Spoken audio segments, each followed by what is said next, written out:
Comment avoir confiance en soi venant d'une personne qui en a cruellement manqué toute sa vie. Pour vous dire, j'étais cette petite fille qui préférait largement avoir un zéro que de passer devant toute la classe pour présenter son exposé. Alors je vous rassure tout de suite, je ne vais pas vous sortir le fameux discours TikTok «Apprenez à vous aimer», ce qui est très bien, mais si c'était suffisant, nous serions tous débordants d'amour propre depuis 2018, après 3 affirmations dans le miroir et une petite bougie à la soupe rouge. La question qui a tout changé pour moi, ça a été de me demander quel est le plus gros obstacle, quel est mon plus gros obstacle à la confiance en soi, le regard des gens.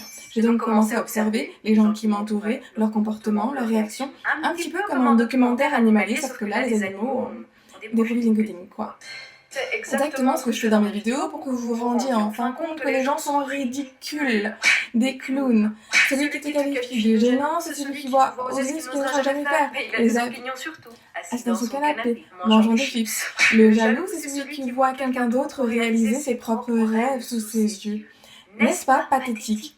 À partir du moment où tu réalises que les gens ne font que projeter leurs propres d'insécurité insécurités sur toi pour se rassurer dans leur propre médiocrité, tu te rends compte que tu n'as pas besoin de te minimiser. Est-ce que tu vas vraiment passer à côté de tes rêves et ambitions pour des gens qui incarnent la nullité?